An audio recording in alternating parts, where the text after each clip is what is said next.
7:31 p.m. Wednesday, June 26, 2024. Work session is now in order. Let's begin with the pledge.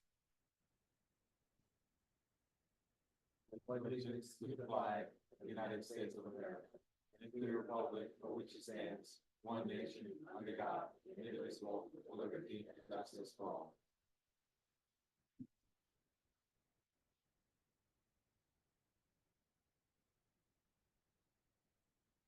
It's warm.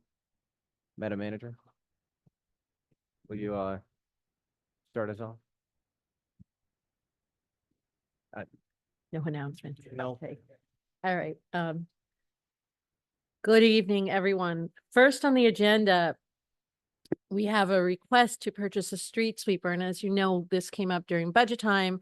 We thought maybe we could eke a little bit more time out of the street sweeper, but it's looking pretty sad. So I'd like to ask Paul Fraioli and John Fiore to come up to the microphone or sit here at the table, whatever you're more comfortable with.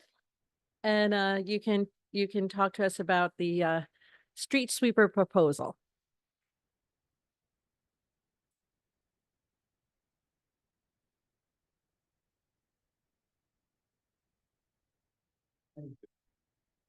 Again, thank you, Manager Tory, and good evening, Mayor and Board. I think the mayor's online. So this evening, as the manager referenced during the budget process last year, we presented as one of our capital druthers the purchase of a street sweeper to replace the existing street sweeper because it was served its useful life and we were getting into the realm of putting good money to bad. And at the request of our central garage mechanic and our sweeper driver, I approached you with a Sourcewell contract, which is a purchasing consortium for another same model, newer model year brand of a Rabo sweeper. The price, which I think was distributed to you all in your package, was roughly $309,000 and change. I did bring John for any backup technical questions that might be too difficult for me to answer. We also brought along about $72,000 worth of maintenance expenses that we've spent, that we have a record of since owning the sweeper.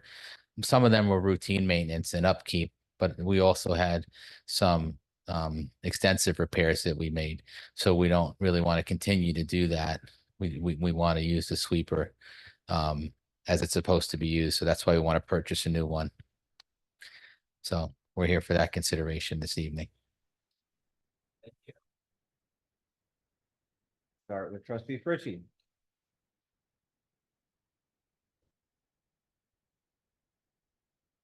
Thanks, Paul. So we discussed this in budget time, right? Was this a capital thing or? Yeah, so what we said during the budget process was, I'd really like to buy it. We did just put some money into it to fix it, so it's working again, but it goes down a lot. And if it does go down a lot and we get to the point where I think we should buy it mid-year, I'd like to ask for it again, and that's where we left off. And here we are. I'm coming back before the end of the year to purchase it. But I checked in advance with Dale before coming to you to see if we would have set aside money to make the purchase, and she does. So in advance of us executing a purchase order for that purchase consortium, we came back to you guys for approval since it is a budget amendment. And how far out would this be once you get the PO? I think the lead time on the sweeper, I'm going to let John answer that. If I say it wrong, I think he said about a month. Yeah. Wow. Yeah. Okay. They're on the lot. So we have to go through the paperwork and prep them. Street sweepers on a lot. Yeah. Okay. No, that's great. But I don't know where the lot is exactly. yeah. But yeah.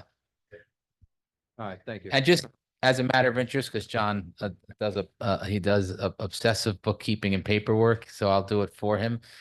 He did break out the paperwork for the sweeper before this sweeper that we had from the early 2000s.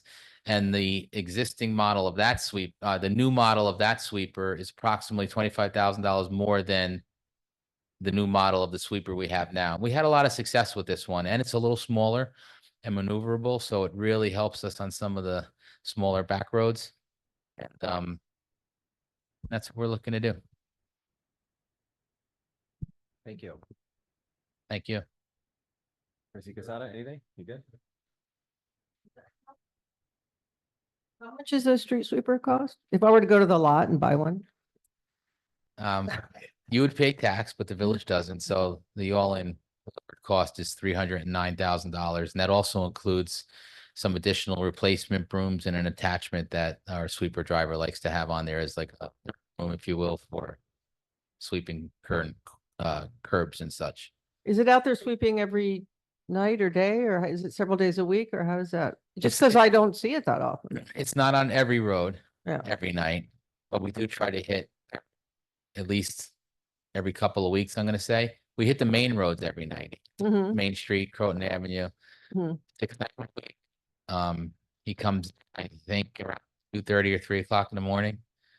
And he works a 5.5 hour shift, about a 6 hour shift, but he's worked 6 days a week. So that's how we make up for the balance of the Mhm. hours that take him the hour of the week.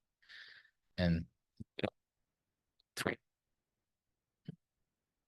So the current one Main is on Street its area. last legs. Is it working at all? Is the current one? it's working and it's actually out there again. It's really on its last legs. It's likely that we're gonna try to maybe keep it Back up? twofold as a backup. So we have some redundancy there, but also to use during some of the more heavy operations where we use the sweeper for when we pave roads. We like to sweep up the millings from the milling machine. That's not really the optimal use for this. Yeah. Yeah. No, bet. Oh, so you'd use it for that? Yeah, but well, it- now I'm thinking we'll probably just use this backup as strictly for that Oh, okay. when we pave, because it really does give us a better paving It's job. already in bad shape, so. Yeah, but that will, we don't pave that much where it would be out Yeah. there every day doing that, but for the few times we do it, it could probably handle it. So that's our intent. Okay. If I can interject something, please. Just for the record, as far as mileage goes, or it's got almost 10,000 hours of runtime on it. John, can you speak into the microphone? I'm sorry. I'll be important to the microphone. And almost 7,000 Thank you. hours of actual sweeping time. So if you would do a quick calculation, do 33 miles times the hours, you're over 300,000 miles on this particular unit. The latest thing that just broke down was the AC. And if you ever seen it, it's like being in a fishbowl. So on these hot days, it's got to get fixed. Otherwise, he can't drive it.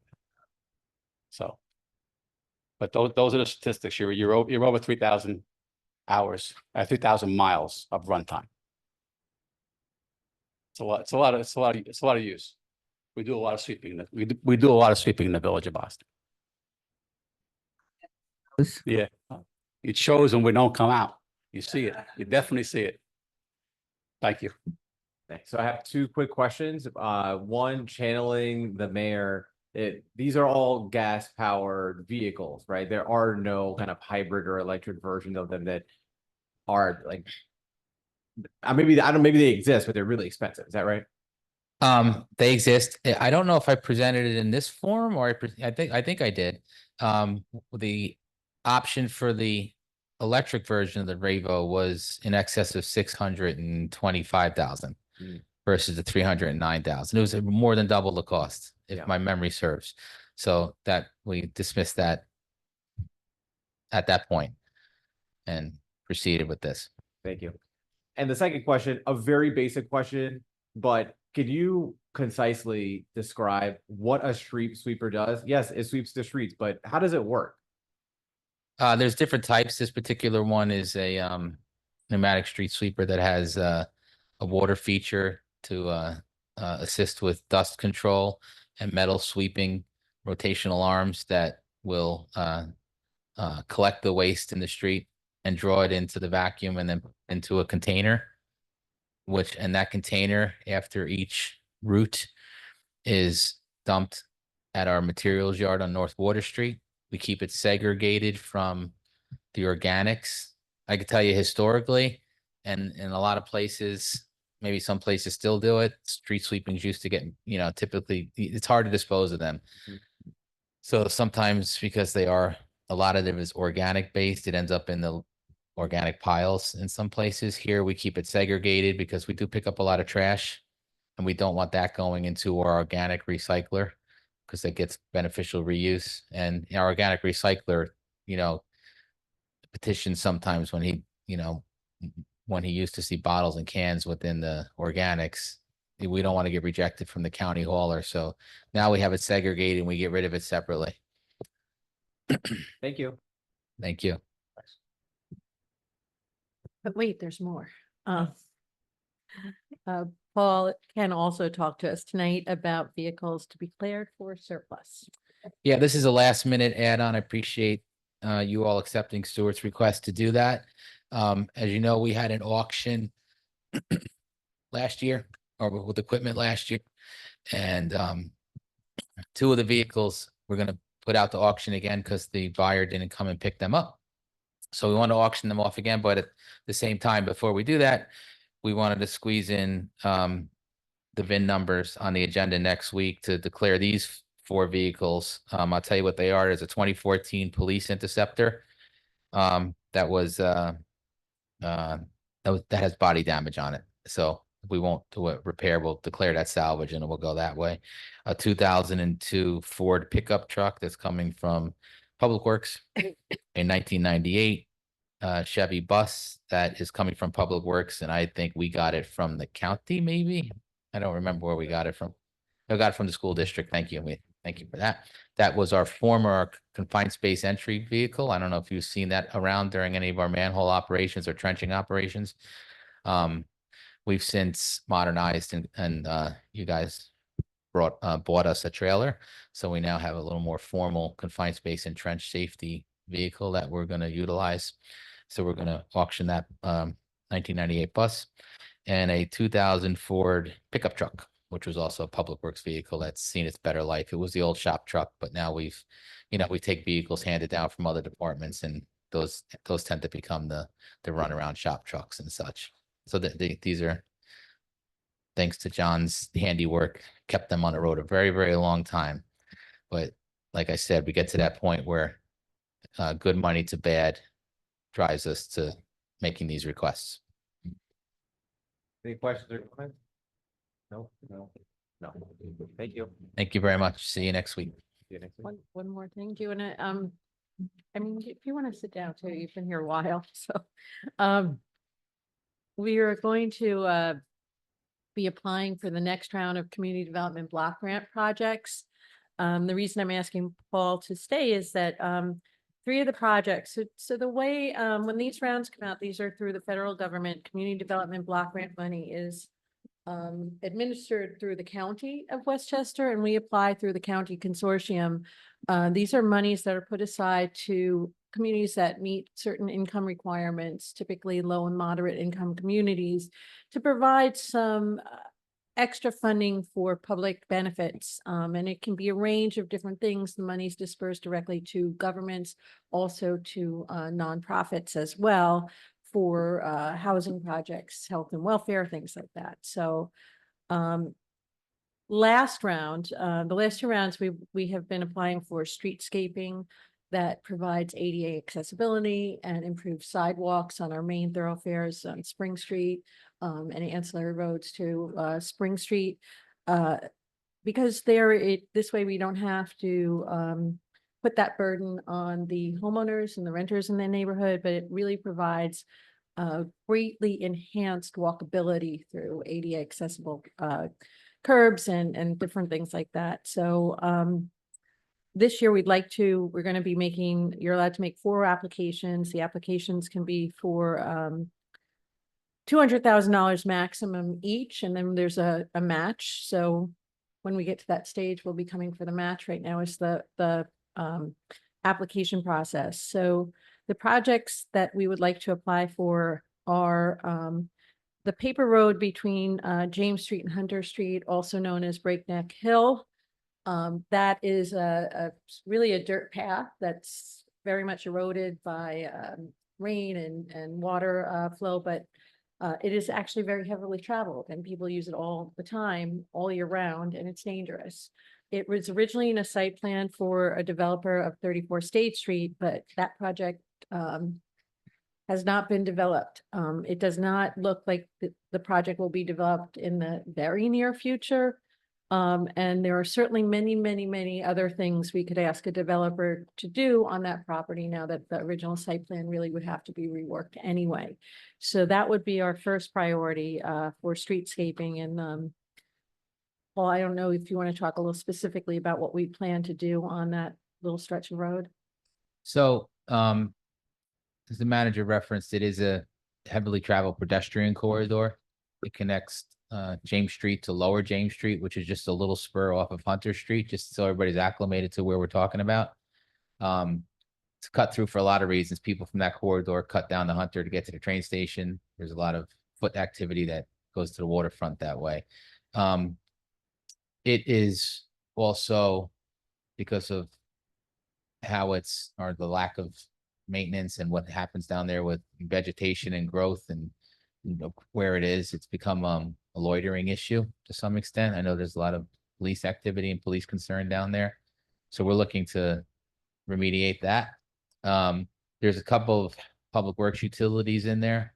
It's not an easement, it's an actual right-of-way extension of an connecting to developed roads on either side of it. But there is a storm line, a village storm line and a village water main that run through there. So what we're looking to do is the same thing that we asked the developer some years ago, is essentially reestablish the grade and reestablish the interface with the private properties. In other words, let's redo the fencing there and clean that up a little bit, enhance maybe some of the lighting, and create as best as we can ADA accessibility. And we don't know if that's going to be via, you know, a switchback ramp type of condition, which that's what I would anticipate, but we also might have a some type of parallel path too, so the people who do walk it don't get met with having to do that. Particularly like if you're going for the train, I think the last thing you want to do is run into a maze. You just want to get there as fast as you can. So maybe there'll be steps, I don't really know. And then at that point, with the lighting and the you know, more of a permanent path, it'll get turned, you know, the village will then put it on its, whether it's Parks and Rec or DPW, someone will go down there and maintain it for, you know, for cleanliness and also passability during, you know, snowstorms and such. Thank you, Paul. We talked about this at a previous work session. Last year, we had done James Street between State and Highland Avenue. And Trustee Casada brought up the issue of Lower James near the James Street apartments. And there's a circle there that is basically the entrance to Breakneck Hill.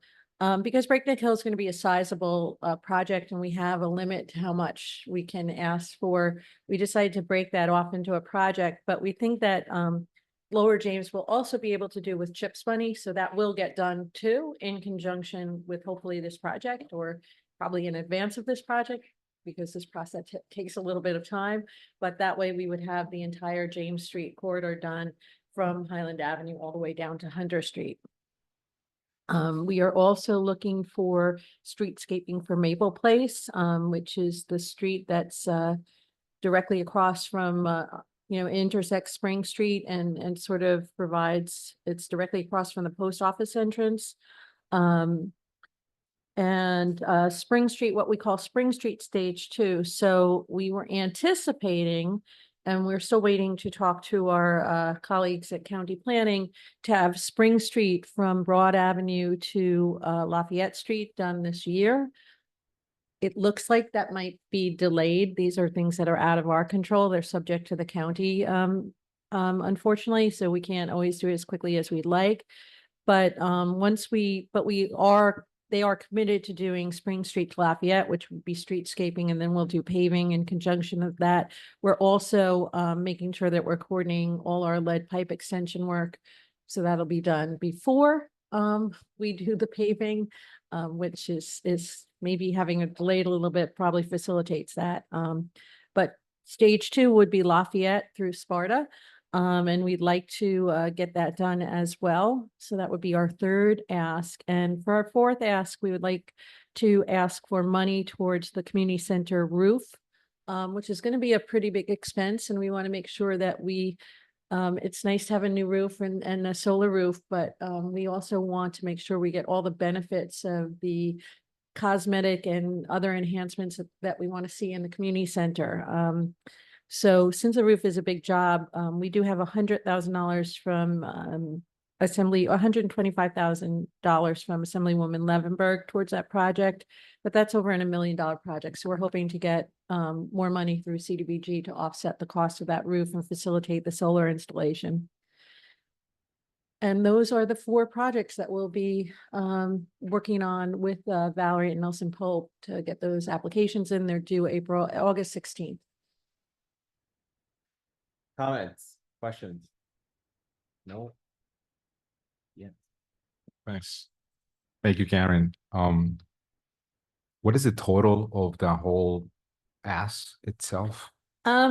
It's probably going to be close to $800,000. We don't have all the cost estimates. I mean, I think Breckenridge Hill, we'd go to the maximum 200 for that. Maple Place might not be as much as, but Spring Street Stage 2 probably be close. So I think it's going to be close to $800,000, which And is, and you mentioned that was a match, correct? yeah, Okay.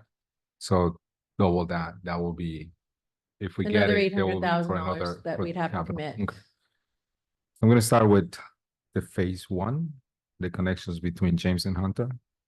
So, and I wish I would remember how much was what the developer wanted to spend on down, because it was a set aside that we had asked. Do you remember that, Paul?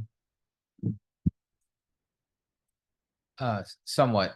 The set aside that I recall for that project and that developer was the set aside for the water main lining project that took place Yeah. during that project. And the water main lining that we did on the frontage of his parcel, Mhm. he reimbursed us. Well, someone reimbursed us along the way. One of the 3 or 4 owners of that property. I know we received. Don't ask me why I remember this, but we received about $190,000 reimbursed towards the water lining project that we did about 10 years ago in that It wasn't area. that long ago. No, I know. It Okay. wasn't 10 years. well, we received the money. Close. Whenever we received it, we received. But no, it. and I know Right, that, I know so that part. He I was also, concerned about that connection, because there was a set aside, and I don't know if it was $200,000 then. I don't recall if we put a price tag on the set aside. I do recall the scope, and the scope was for work on Hunter Street, work on State Street, work on Lower James, or the bottom part of James, for the hill, and the path. I can tell you that the path was something that we kind of gave them the design and they were going to implement and work it into their site plan. I don't remember the money being set aside specifically in the site plan approval All right, process. not a though. problem. That's fine. I So- also tell you that, because Karen mentioned it, the section of Lower James, the village wasn't like short-sighted and say, oh, let's just do James up to State Street and forget about the part between there. What happened was the county came back because it was being designed during COVID, and they said, listen, we're getting unit prices that are coming in excess of 50 to 75% higher than what we usually see. So in order for you to stay within because this was originally a 2 and a 2, a $400,000 scope, like the ones we just mentioned. And our county representative said, we want to lop off some of this because you're going to blow your budget and you're going to blow the county's budget, the CDBG budget. So we did. And that's why we didn't do the lower section in the scope when we did James, when we did all the work that we did there last year. So we're looking to encompass it now, and it's work that we can do in-house, whether we fund it with chips, like the manager said, or some other mechanism. We'll get that done somewhere in close proximity, hopefully getting the path done too, and that will really complete that whole corridor. Okay, so I'm gonna try to finish that portion. Yeah. So and it's helpful, I'm gonna address the part that it was not done of the paving and the sidewalks. Because unfortunately, that was not communicated to the neighborhood, sure. and the neighborhood was expecting that to be done. And when there's no communication, the neighborhood feels a little bit neglected. And what happens then? Sure. So that hopefully was addressed. I addressed those with the neighborhood after manager explained a little bit more a couple months ago about in regards to that. Going back to the connection. And I'm gonna ask you and the steward, more or less, or Joe, on this case, to someone check the drawings. Because they have an approved set. Far as I know. I'm The sorry, drawings, the drawings who's for they? the 34 State Street, Oh. there was approved. And it was approved with the site plan. And they had a design of this connection. Okay, so I think what happened there was a conceptual plan with a plan view with some topography, but there wasn't a very detailed design associated with it. I think what happened was they got their planning board approval and their site plan approval with a more detailed design to follow. Okay. If my memory serves me correctly. Would you guys mind checking that at some point before we move forward? The reason why I'm asking that is because if that's the case, if we do have some sort of drawings, some construction drawings, we can save the design drawing out of the money that we are asking. So we don't have to pay for that because we already have a design. Sure. If we have a design already, Yeah. ADA laws hasn't changed in the past few years. So we can utilize that and we can save some of that money and actually invest more of that money into what we are trying to accomplish for this particular project. No, So that's- if that's the case, that No, would be great. it's excellent foresight, and on our end, we have the same foresight because the consultant that we usually use and try to partner up with the county is formerly Dolph Rothfeld, now AI Engineering, bought them, and AI and some of their staff are working with the county right now on the drainage portions of Spring Street. It's likely that we're going to ask that they be compensated to work a little bit with the county on that because the county does some extent landscape architecture for this work, but they might need engineering assistance for that path. And yes, AI, formerly Dolph Rothfeld, they did the original plan that we ended up giving to the developer. So they already have it with them. And yes, that design does exist and we will have some economy of scale there because Try to save some brain. money. Yeah. That we will have some savings there because the Yeah. concept design is in place. Okay. That's fantastic. So I'm in concept. I think that's a great source that we can ask, especially for the roof for the community center. I remember talking with Henry Atterbury in regards to the roof. And I know you and I have spoken to about some of the stuff that what we like to do with equipment wise on the building itself. So I think when you guys get to that point, just don't look at the roof as a replacing the roof, but actually as a whole roof system itself. I'm not talking about green roofs. I'm not talking about I'm talking about the structure that is there now and the equipment that is there now. Because sometimes we have to relocate some of the stuff, thinking about the future of how you guys can utilize that space in a better manner. So just keep that in sight. What I'm upset is about Spring Street. Not because I live there, full disclosure, doesn't matter. What I'm upset is that we've been talking about Spring Street for a couple of years now. And it really stinks that now we are being held by the county for the design or whatever they have to do there. So when is that going to take place, more or less? Is it going to be 2025 or 2026? Because we've been talking about this for a couple of years now. I agree. And your frustration is a little bit of our frustration. But again, CDBG has been very good to this village. We've done millions of dollars worth of projects with them. And internally, if they hit little snags in their operation, we can be frustrated, but I'm not ready to be critical just yet because we get a lot of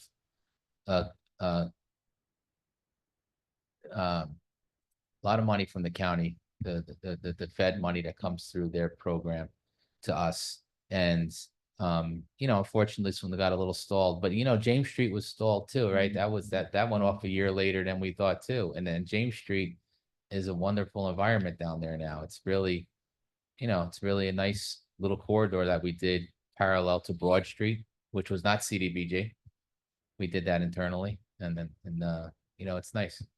Just kind of spreading Which it. Broad Avenue is gonna be. Broad Avenue, rather.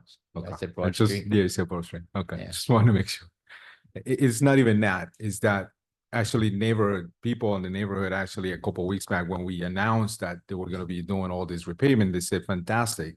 It's like someone was like, it's like we haven't, and I tried to remember when was the last time Spring Street was just paved. Yeah. And it's not just the one street, sure. Well, it's So I'm on- gonna ask, it's not my again. tenure. Yeah. Okay.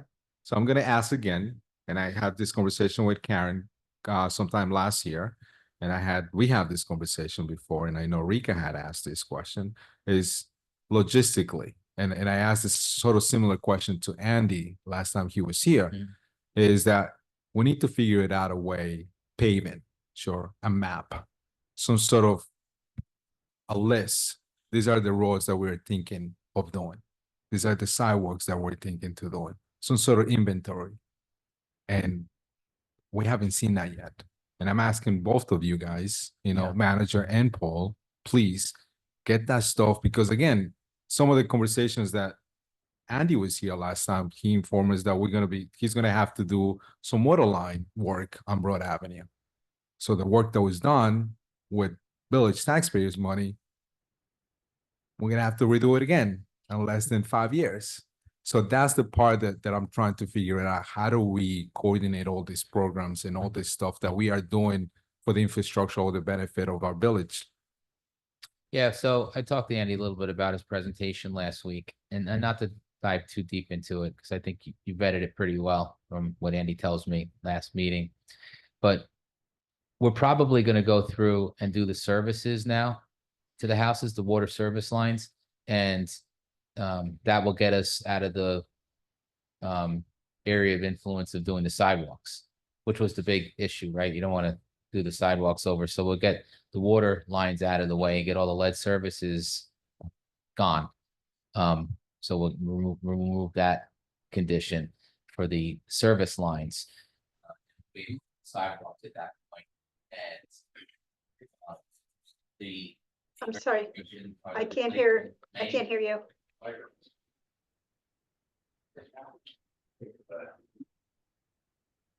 It's There, okay. now I can hear you. Thank you, Paul. Blinking.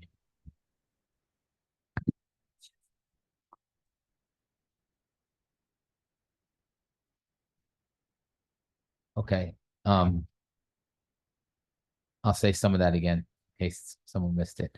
What we're gonna do is Andy, I think he's already contracted out the water service line replacement commencing, I think already or soon, for this water service lines that have lead connections. So we can get rid of those on Spring Street and also get out of the issue of the damage to the sidewalks that need to be done when you replace those lines, because they spur off of the main.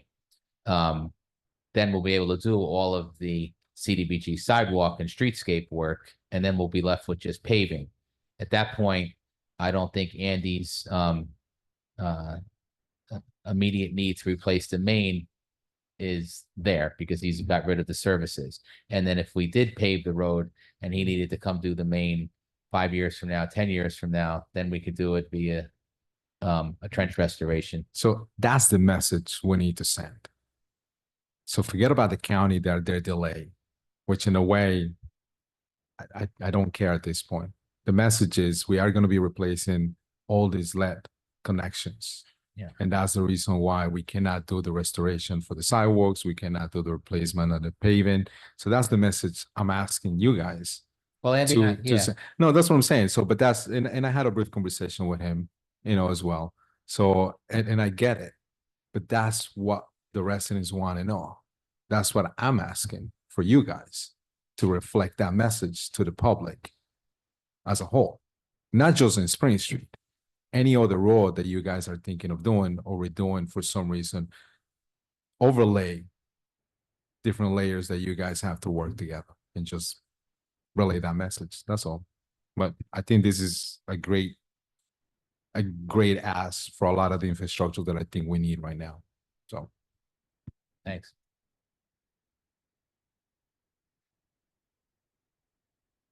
All right, thank you so much. Oh, I'm sorry. I'm so sorry. Oh, go ahead. Set my microphone. Okay, sorry. Mic drop. Anyway, I just want to say I'm glad you're doing that project, Breakneck Hill project, because it has been a long time coming and we can't count on any developer to do it, I think, at this point. In the even the far distant future. What was the total budget on that, you think? With the grant, and then we match that? Yeah, well, we're gonna, as a manager reference, we can ask for up to 200. And then we can match with the 200, so a $400,000 project, which I think is adequate money to do some nice work down there. And then my other question is, if you're gonna do a roof on the community center, I imagine that would be done in conjunction with the big overhaul that we're gonna be doing through the DRI? Because you wouldn't do a roof before you, right, do everything else, so that's funding for the roof then, okay. All right, thanks. Thanks. Okay. Nothing on mine. All right, thank you very much, Paul. Thank you, John. I'd like to welcome Valerie Manastra, our planning consultant, to the table. A few weeks ago, you might remember we did an outreach event, actually 2 outreach events at Here Coffee down in Station Plaza, and we were there on a Thursday from 2 p.m. to 8 p.m. And then we followed up on a Saturday from 12, the following Saturday from 10 to 12, and our consultants from Nelson Pope, Valerie was there along with some other of her colleagues. And we got almost about 75 people coming out. That was a really good number. It was a constant flow of people, a lot of people from the neighborhood. And when we had discussed Secor Road more recently, during our various discussions on zoning and planning and our DRI projects, we decided that it would be good to get some information from the community about what they want to see. We know that some people have come with ideas that haven't been necessarily wholly embraced by people in the community. And following the board's instruction, we decided to get more input. And Valerie had put together a report, which you all got a copy of. Again, this is qualitative research, but it did have an indication, and I don't think there were very many surprises in it. But definitely people, there was a general, for the most part, idea of really making, keeping the character of the community, enhancing it somewhat, allowing for some economic development, allowing for some placemaking, some beautification, streetscaping. So I think it gave us good direction for the next steps. Valerie, maybe you want to talk about it more specifically in terms of the input and how we can use it to develop a plan for that area. Sure. So thank you. So just as an aside, and we noted that we had 75 people actually participate in terms of actually signing in, but we actually had a number, many, like, I want to say not many, but a lot more people that were just asking questions as well that, ultimately ended up not like participating, or maybe they participated and didn't necessarily sign in, because we were capturing a lot of people that were coming into the coffee shop, or, were planning to come in for something. And then all of a sudden they were like, whoa, what is this here? So that was, I thought, was very helpful. And we also had a lot of people from the neighborhood as well, because we actually talked to a lot of people that were like, well, I live around the street, or this is my house. So that I thought was very helpful too. So basically though, we had responses that people felt like smaller scale development was more appropriate. So if, just to give a little background, right now, the current zoning allows for residential on upper stories, and it's basically the same zoning as your downtown, your VC district, which allows for like basically 100% build out. And so you could have denser type of development, especially if you combine certain properties along Secor Road. And so the feedback we received from the community is that they really want to see more of like your single family, 2 family, small scale apartments, small scale commercial. They are still fine with mixed use, but they like the concept of like smaller scale. Then they were also with parking, I think that was a concern of the village board.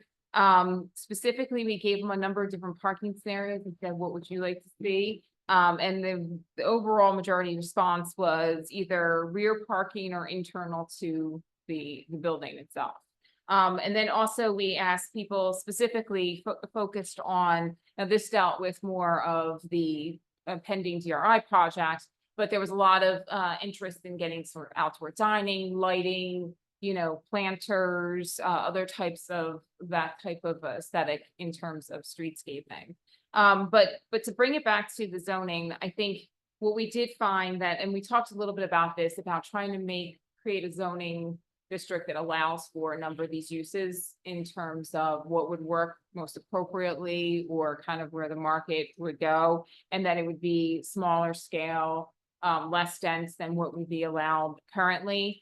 We did talk about previously the thought of maybe trying to require parking on site. So I think to a larger extent, some of the ideas that this board's been talking about, we did get basically support from the community. So I think next steps would be coming back maybe with some potential, again, zoning for this board to look at in kind of keeping with the same spirit as what we heard from public feedback. And then, of course, that would ultimately go back out to the public again. Thank you. We're here. So when we talk about development down there, where are you talking exactly? Secor Road, those parcels? Yes, the parcels that we have highlighted in that and for the SPN, and it's specifically the like Secor Road, a little bit of Main Street, a little bit of Water. It includes like here in Coffee, and also includes like basically that teardrop right before the 30 Water Street, where the new development will be taking place. So the stretch of Water Street where there was some controversy a couple of years ago, is that included in this? Yes, The people, there are homes there, right? that's correct. So why would we talk about development there? It's not so much development, it's what this zoning would allow. Currently, the zoning would not allow for basically those buildings, a lot of the buildings that you see now to be, Well, they date to the 19th century, that's why. yes, that's Yeah. correct. But I think the feedback we received from the community, especially during that potential development, was that they wanted to see the neighborhood continue as is, which would require zoning changes. The current, just to be clear, the current zoning does not allow for the buildings that are on Water Street that you're referring to be built today. Right. So if somebody bought a property and they wanted to enhance it and they changed the footprint of the property, they would have to build what's zoned for, which is much more dense, which was when we had a developer come in to do 14 Water Street. They were presenting a plan that was basically to the zoning. It was as of right. But You're talking about changing the zoning. so that you wouldn't You have don't do that, so which is good. So it would, yes, exactly right. Like Right. to keep it, to avoid the issue, because eventually, if you have to zone for what you want to see in the area to the degree that that's feasible and economically viable, but this seems to be an important direction. And right now, there's not a lot of space to be developed there. And if there is an interest in preserving what's there, right now, the current zoning does not allow for that. Did we get a lot of feedback from the people that live in that area? They came, right? Yeah. Okay. Yes. Oh, I mean, right now. Okay. Yes, we did receive a lot, we did have people from the neighborhood coming. We specifically sent individual letters to. Okay, all right. Okay. What was their general reaction, feedback? So, I mean, Positive? well, we asked them what they wanted to see. Yeah, So okay. their response was the smaller scale. Mhm. They wanted to see like the single family, the 2-family, the small scale apartments. A number of people still wanted to see businesses, which would still be allowed within the zoning So really what we're proposing is, because currently right now you cannot have, the only residential development you can have is above like a mixed use building. Mhm. And so when people did also say that they wanted to see the continuation of mixed use buildings. So what we're potentially going to propose is that to allow for this sort of mixture only in this particular zoning district, because it already is eclectic. Why not continue to allow it to be? But there's not discussion about building on the parking lots. We're not talking about building across Water Street or any of that. I mean, no, that's not what we're talking. We're talking about this zone here. Yes. Okay. All right, thanks. Trustee Casada. Thank you, sir. But reading the report that you did, it was very interesting to see. I'm not sure how many people in total did this, but I think it's Jamie goes back to I can't remember the last 3 pages, I guess. Pretty much more like on the use of permitted neighborhood where they have single families. Somebody voted 8 times, so someone, 8 people voted for that. The 2 family 10, Yes. 3 family 2, small building 6. The interesting part, and I guess the question that I had for you, Valerie, is the mixed use commercial at ground level floor. Yes. What does that entail exactly? So it was really mixed use ground, a commercial on ground floor, so it had an image, a very basic image of something you would see in like downtown. So, and I know the reason why I was asking is because I know one of the things that we're looking at this sometime last year, even when we were doing the comp plan, the revamp of the update in the comp plan itself was we wanted to change the commercial to be the ground to be residential because it calls out for commercial. So to me, seeing this is very interesting that 32 people actually are in favor to keep the commercial as on the ground floor itself. So was it a mixed conversation of allowing residential as well to be on the ground Right, floor? so a lot of it was basically, and remember, like a lot of it from the public is based on what they see visually, right? And so what they see Okay. visually, and they saw like examples of like your downtown, right? People like the off downtown, so they're okay with like a building like that. to But be- if we keep that on the residential, if we do the ground floor residential, will they be okay with that concept as Right, well? so they were okay with the small scale apartment buildings. We showed examples of like small scale. We also showed examples of large scale apartment buildings, right? And not large scale that you would see in New York City, but larger scale so that people could see like, oh, this is what we're referring to as larger scale. Yeah, but there weren't that many as 33 people. No, so this is basically gave everybody a few dots. So these were like their top choices. So all together, right? So it's not, when you look at it, there's 26 people that wanted to see small scale commercial Yeah. buildings. You had, 33 people for mixed use. You had 14 people for townhomes. You had 10 people for 2 families. So it really did show that, but we had very little people for large scale apartment buildings. Yeah, We no, had I 2, noticed right? that, So it was yeah. clear that people liked the other scales that we were shown. Yeah, I think I would love to see why you come up with this as a proposal because it's not just as an eclectic neighborhood as you mentioned, but I think the response is that is very how can I put this? Very interesting, I guess, to put that in a pie and to put that in a graphic perspective because they're I can see that and we always heard the 1 family and 2 families. That's sort of the Right. character that they wanted to keep. But there's another group of people, and I don't know if you have this the numbers, but was it neighborhood people that live in that neighborhood that wanted to the 33 people that wanted to see this kind of business, the kind of buildings itself, the mixed use commercial on the ground floor, or was it just people in the village that We- wanted to we see that? specifically Yeah, asked, that's like, it'd be interesting to see that because a lot of I know the neighborhood that I saw in the planning board meeting for 14 Secor, was this 14 was it 14 Waters, it was they didn't want any of that stuff. Right, so you know. I think one of the concerns that we heard, and I think this is what you can take away from that, is not so much that, does it have to be mixed use, but nobody wants to see, like, they want to still be able to have commercial. Yeah. Within that zoning district. I think that's right. And when you synthesize it and because we had, they were putting dots, but I was there the whole time and had talked to a lot of people, especially a lot of the people who live in the neighborhood. It's building on kind of what's already there, but not changing it dramatically. So there are some places like, you know, if you look at Secret Road, the viability of, because of parking or whatever, you know, of retail on the ground floor may be more challenging as a location for business, depending on the type of business too. It could be great for, you know, certain types of service business, but not great for some other type of businesses.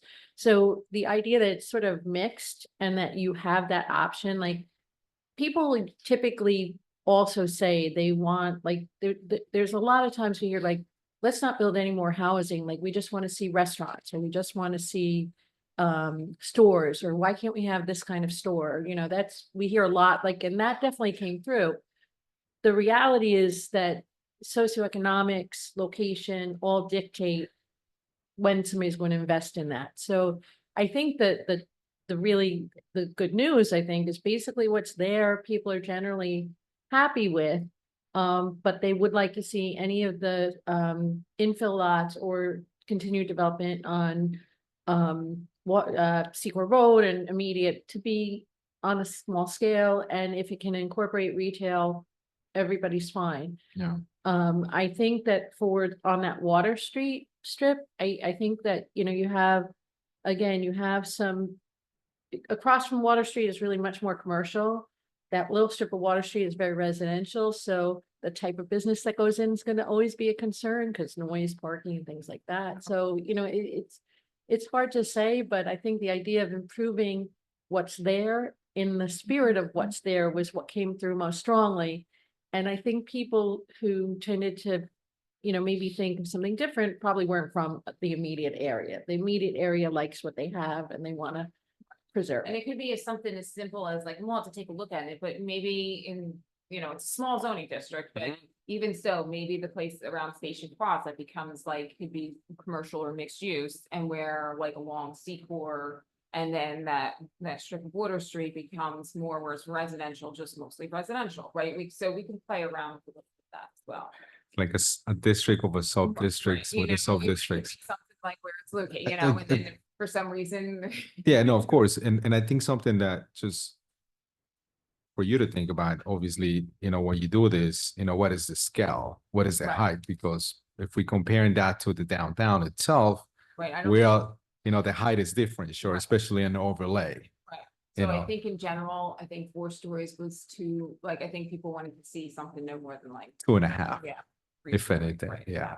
So, but obviously the grading doesn't help Right. of what you want to see. Right. Because I think the parking is going to be challenging behind. Yes, it will be. So I think that's the biggest concern that I have, and whatever empty lots are there to be developed at some point of time, I think that will be the critical part. So, but I'll leave it up to you to figure that Right, out. and I think that is going to be the biggest challenge, which I think will then really like basically dictate, you know, what can be built on that side too.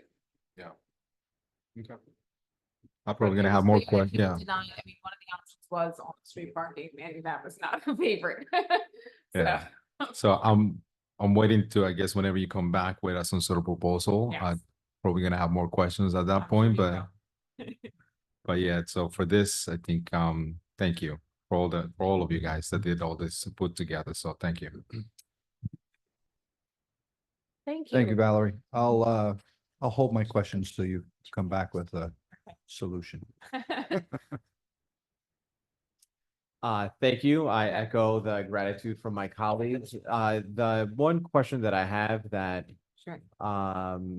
wasn't asked was in the parking section. There Yeah. was, what about an overnight pass system for neighborhood residents to use the train station lot during hours of least use? Because that was not one of the options of. No, it wasn't. That was one that somebody. A suggestion. Yeah, a suggestion, right. Something like that would not be included in something like this, because this would just be in this particular. Right, that would be the district. zone, but that is something that the village could look into as like. Well, you certainly could look into it depending on the zoning and the parking requirements. If you were going to do that as an option, it could impact zoning requirements for the more residential businesses. I mean, the more residential use and obviously different types of businesses. I mean, I'm reading some of these comments. You Thank- know, look, it was a very interesting, opportunity to get to people out and doing it in a coffee shop seemed to get people talking a little bit more. And I thought it was, I think people felt very appreciative that it was taking place in the neighborhood that made this house. That makes a difference. Thank you. Next up, Next up, so continuing on our housing theme, Maddie, Valerie and I have been working on, affordable housing policy. We've been working, closely with IFCA. We've been looking at the ETPA opt-out policy. We've been looking at the set-aside policy. So certain things have come up. The set-aside fund that was established, I believe with funding through, GDC is, just about out of money. In fact, I think there's just a couple of dollars left. So, and this is something we have been thinking about. We've been talking to, what's the future of this program? I think when I was at IFCA, I talked to Valerie about it. How are we going to sustain this going forward? For the most part, the set aside, program runs pretty well. IFCA handles, I believe at this point, they're handling all of the set aside units. And they're doing a good job of making sure that these units are done exactly the way the policy describes in terms of income requirements, in terms of what we require for a credit score, not what the landlord does. And for the most part, it's going pretty well. There are some challenges to it and that came out. And I would say, given this project has been, this program's been in effect for almost 15 years, and very, very few issues with tenants. This year we did have an issue with a tenant, and it did raise the question of, well, I'm a small landlord and you're telling me I have to have, you're picking the people for my building and now it's a problem. And the eviction responsibility falls on me, which does. That's not explicit in the program. So there was some concern. Luckily, the situation resolved itself more easily and the property owner did not have to go to an eviction. But I will tell you, an eviction can cost a any property owner, but the hardship on a small property owner, you could be talking easily lost rent, court fees, any number of things. You're talking tens of thousands of dollars, which could be problematic. So looking at all these different factors, but making sure, again, when people are allowed to just pick whoever they want, you get into sometimes fair housing issues where people don't pick certain people over other people. And it's not always based on things that would pass fair housing reasons why you're rejecting somebody. So in the interest of moving this project forward, we have a little bit more work to do. But what we are cautiously, what we're thinking of recommending is that we can, at the board's discretion, evolve this to, we don't pay a lot of, it's not a huge expense for the village. On average, I would say it's around $10,000 a year. A year we're releasing up a building or there's a lot of vacancies. We're going to have more money, like 2023 was about $20,000, but I think the year before it was $4,000. So it varies, but $20,000 would be a big year for this. However, we have a lot more units coming online and, the program will potentially grow.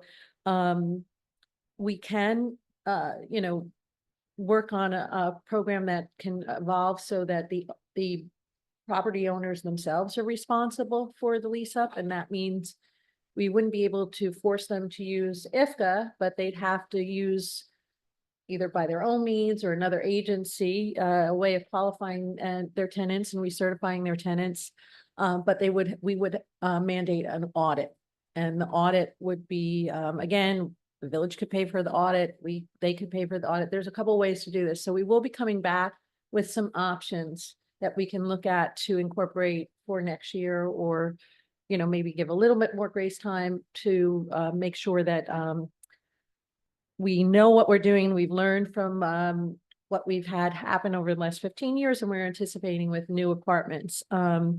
coming up. IFCA will be a lot busier than they have been, and that's maybe an opportunity for growth for them. They will be managing the lease ups and the recertifications for both the I'm sorry, the McWestern Senior Housing, which is 74 units on Croton Avenue. And for Bill Balter's project, Wilder Balter's project, which is 109 units on Water Street. Those are not really set aside, that's separate and independent. Those developers are working directly with IFCA. So there's a couple of different things we can do in sort of evolving this based on the new array of affordability that we have. So Valerie and I wanted to bring, and Maddie wanted to bring this to the board's attention so that we can come back at a later date with some plans on this. But also to hear any, just gut feelings and, direction that you'd like to give us as we go forward in trying to evolve this program. We'll start with Bob.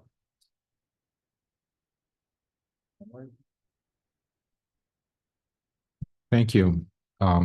Valerie, you were there when this whole thing got established, part of the, the comp plan and everything else, it set aside 10% set aside and everything.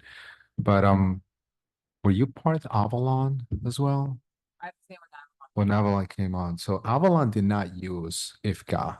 they did not at the beginning, no. So are they using IFCA now? Yes. They are.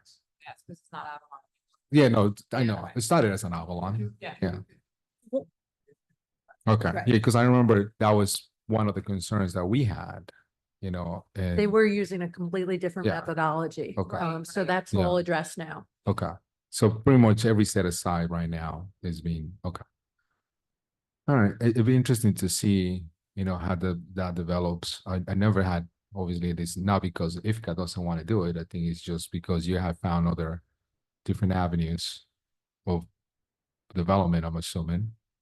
Maybe, no, I don't know. You mean, For who's going to be managing that better, I don't want to say better ways to do it, but more effective for the landlords, depending on what they are. I think it's just if the board wants to, there's a couple of things to do, ways you can look at this. We can figure out what the average cost per year and incorporate it in the budget and say, this is something the village is going to do at its cost in perpetuity. If the program grows, it's going to do it. If it's not, you could grandfather in everybody's in the program to now and say, going forward, new ones. If we get to the point though, where the board decides that, look, this is an expense, but this expense should really be, this is part of the set aside agreement. It's on the responsibility of the landlord or, the developer or the landlord to do this program.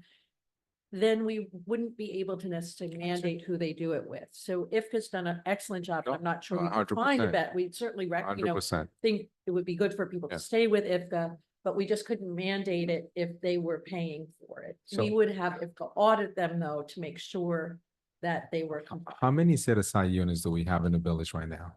so I think it's like, what? 35 or more than that. I thought, I was going to say, definitely is more than that. No, it's not. It's there's 18 at Harbor Square. And then after that, you're really talking about 1 and 2 and 3 So there's I want the apartments. Avalon. 18 at Avalon. There's Oh, okay, 18 so that's at right. I forgot Avalon. So with Avalon, So probably about 50. 50, I was going to say, so 50 about more or 50. less? Yeah. Okay. All right. So yeah, it'd be interesting to see what will that be for me, the village cost itself. What happens if we want to do that or not. And obviously as the program could grow, eventually I wanted to kind of see, how much more, obviously I'm assuming we'll have to go year by year, depending on what that means. Sure. So I'll be curious to learn a little bit more about that financial portion on our end. So, and whatever, at least, but then I guess whenever you guys come back, I'll be curious to see what happens if we put that on that developer, be like, this is your responsibility and how much the auditing part will cost us if we wanted to Right. pay the audit part as well. So, Yeah. okay. That's All right. what we would be proposing. I also want to add, certainly entertain more questions, but I also want to add that, we really didn't renew if this contract, we're working on a rollover contract that is not officially, we need a resolution. So when to did that work. end? It ended in January. So the reason we didn't bring it forward is we kept thinking we were gonna change, things. We thought it might change and I didn't want to lock Jackie into something when we were, if into something as we were changing. So I spoke to IFCA, Jackie Shaw at IFCA, last week and I said, let's just roll it over.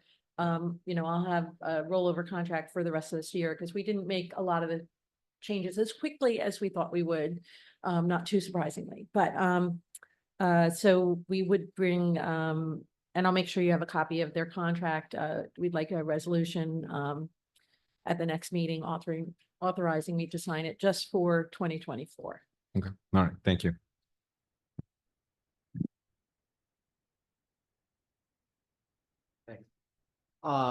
This all makes sense. So what would you say might be the vision long term? Is it for the village to continue to hold this role, or if the village did not, what are the alternatives?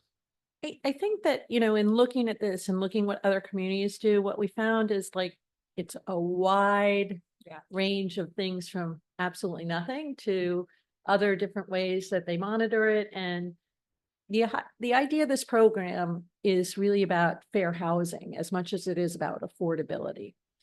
So if you say we're going to do this, we're going to provide this extra affordability and you use it as a talking point and you don't actually enforce it, you're not really doing what you say you're going to do. And I don't think there's, I think what the village has done really, really well as in their programs is they've made sure that they can implement them. And in implementing them, they've done a really good job making sure that the tenets of fair housing are applied in all instances. And for the most part, it has been very successful in that regard. I think that the cost, I think whether the village decides to do it themselves or they decide to do it for the, whether the village pays for it or the developer pays for it, we can present I think we have a few different ideas. Maybe it's for developers under X number of units because they're smaller, the village takes that on and it's a benefit to small developers that we want to, it's like almost like an incentive, if you will, to do the affordable housing program. The larger developers, many of them can do it themselves. Some of them are very resistant to doing it the way we want it done. That requires, at very least, to me, they should be paying for it, but they should be audited closely because the chances that they may not follow the rules are fairly significant, as we've seen with Avalon when they did it themselves. And I am quite sure that there are other developers that if they had their way would not be doing it the way we're doing it. So that I think is really the key. And I think if you're going to do these things and you're going to be sincere about them, as asking's been, like just ensuring the cost relative to the program and the benefit of the program is I think a very effective, efficient cost. But again, as things grow, as things change, as IFCA grows, their costs could rise. There's all different types of things that we should look at and consider. In the short term, I don't think it's that much of an issue. In the longer term, I think the most important piece is being crystal clear in the policy. Right now, the policy is a little vague on things. So if you were, if you're, without saying, making sure that property owners, developers, landlords understand that they have to do things based on fair housing, what the HUD guidelines are, what the legal reasons are for rejecting somebody. I think some of that has to be incorporated in the policy so they really understand what they're doing. And I think that they also have to understand that we have to have like consequences. Like if you're not complying with the program, you're out, and then we have to have a fee associated with that. So I think there's work on that end to add a lot more rigor and detail into the policy itself and to make sure it's crystal clear that they know what they're signing up for. Because if they decide to buy out of it, if we want to have a buyout option for it, that they know what they're doing. Because I think in the case of somebody not realizing they would be they thought that this person's not working out. This person is, the village made me take this person. the village really isn't responsible for an eviction, but that is not clearly laid out, and I think it needs to be. Thank you. And good job trying to stay focused with the winds And the rain. and the rain, yes. Yeah, and I think part of like the last You're thing I working would with say us. is over the last few months, we've been really diving into some of these details, right? With IFCA, because if it is going to turn into something where like potentially a landlord could identify our tenants, what are we really gonna require? And it's more than, and also what's the process and stuff like that. So there's been a lot of like kind of deep dive into all these different aspects. Go ahead. Yeah, thanks. And that was actually, I'm glad to hear that, and I'm glad to hear that you guys are working with IFCA, because I was gonna ask you to, IFCA, because they've been doing this for the past 15 years on behalf of the village, and a lot of the instances is like they have the guidelines already. So if we can get that, establish that, no exceptions. You know, Right. we do have exceptions if you don't want to have affordable house and they have a buyout already. They have an option for that. If that's what they want, you know, talking about that, I think Trustee Bazemore brought that up a couple of years back, and we actually raised the amount of the buyout option. I think we should look into, yeah. So we should look into that as well, this budget coming up. So just throwing that out there as well. So, but I think that's essential to see, you know, if they don't want affordable housing, that's fantastic. That's fine. That's your right. But this is what it's gonna be. So I'm gonna asking you guys now that we're looking at a budget. So tying back into this, I think will be essential for us to have a stronger guidelines to go from there. So The last question on my end, the 108 units for the DPW site, does this fall into that as well? That's not really, that's not set aside. So that's a, you know, basically a standalone, all Okay. affordable program. So those developers, because they want to work with the community, have decided to work with IFCA. They have plenty of projects all over the county and do it different ways. So it's their, you know, I think that really is separate from the set aside. Well, and also that they have tied to a different program with the Right. state, so they will have to have, there's different information that they have to send to the They state. actually have different different income levels, regulations yeah. than we have for our Exactly. program. All right, thank you. Next up. Okay, so next up is a discussion on a grant application for the Ossining Fire Department heat pump, and I am going to turn that over to Maddie. Thank you. This should be a quickie. We had actually discussed this probably about 3 months ago. This is sort of an outfall from the CAPI project that the village signed up to entertain in, I think, 2018 or 2019, which had a few false starts and finally got started in earnest back in 2023. More on that at our next meeting, because we're going to give you an update on all of the work that we've done on that. This was sort of a grant opportunity that sort of came out of the results of all of the communities that were part of the CAPI consortium. And what was really the running theme, which will be a surprise to no one here, is that for municipalities, obviously our fleets are something that, you know, are causing a lot of greenhouse gas emissions, but more than anything else, it's the buildings that we use. So we have a whole, you know, slew of recommendations about how to sort of minimize our impact. And like I said, you'll be hearing about those in a couple of weeks, but something that we had brought to the board, I believe it was in March or April, was how can we use some of the funding that's available through this grant through the EPA to do some of that work in some of our buildings. Certainly some of our buildings are newer than others. Some of them sort of lend themselves better to these sorts of systems. But what we had discussed after working with Bob Mitchell and his team, and then also working with the fire chiefs, was a project that was under $500,000 to introduce air source heat pumps into two of the village-owned firehouses. So we had talked about that, you know, back then. There was no resolution necessary because there's no match. There's still no match. But now there's a memorandum of understanding, which is going to go to the EPA, the Environmental Protection Agency, and it is due next week. So they just gave us the final version. Basically, it's just, detailing our responsibilities if we end up getting the grant, which we don't know if we will. But basically, we're part of a consortium of other communities in Westchester, Peekskill, White Plains, Irvington, and Terrytown. And then just before we did Cappy, Dutchess County also did their own version. So there's the town of Amenia, town of Poughkeepsie, town of Pleasant Valley, village of Wappingers Falls, and village of Rhinebeck, who are working with the HVRC, the Hudson Valley Regional Council, to sort of help us to administer this grant, again, if and when we get it. The amount that we asked for, which is based on some quotes that Chief Scarduzio helped us to put together, is $375,000. So again, with no match, that would be awesome. We're looking to put it in 2 of our firehouses. One is Hollow Hose and the other is Cataract. And it would be for all of the areas in the building except for where the trucks are stored. That was found not to really be energy efficient, but this would be for heating and cooling, and it would be done, through electricity instead of being done on, I think they're gas powered boilers. Most of those buildings are using now. Yeah. So again, this is just a refresher. I'm happy to answer any questions, but this is just sort of a continuation of a project that we started a little bit earlier this year. And fingers crossed that the EPA will use some of their $5 billion allotment to help our firehouses. Thank you. Trustee Fritchie. Trustee Casada. Installing them? Pardon me? When are you installing the When we get the units? grant. Thanks, Maddie. Trustee White. I'm all for heat pumps. The electric bill will go up though. Way up. Take my word for it. Yep.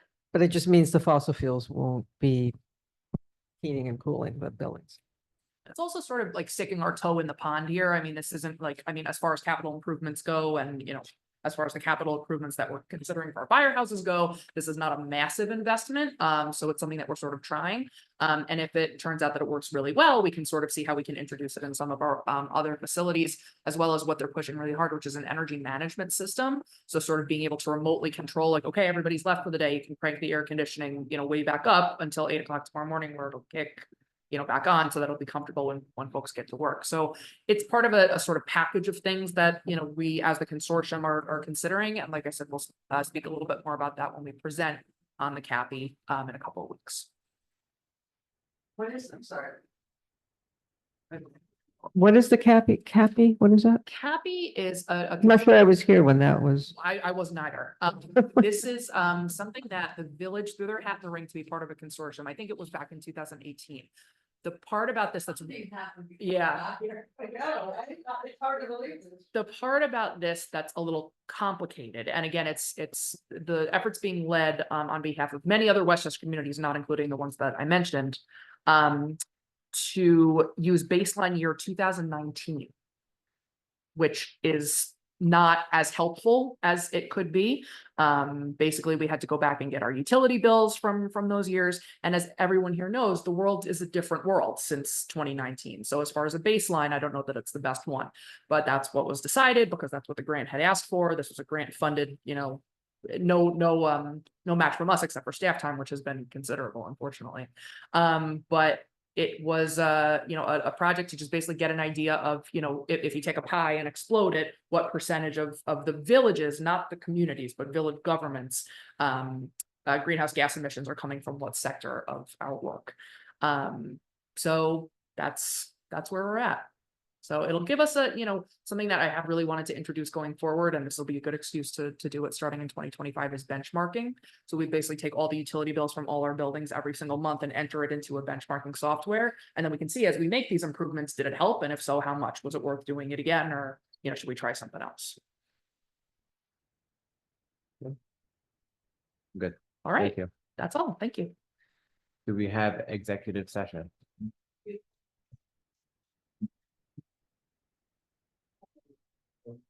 Collective bargaining. So, we did. Yes. So move. All in favor? 8:50, it's a wrap.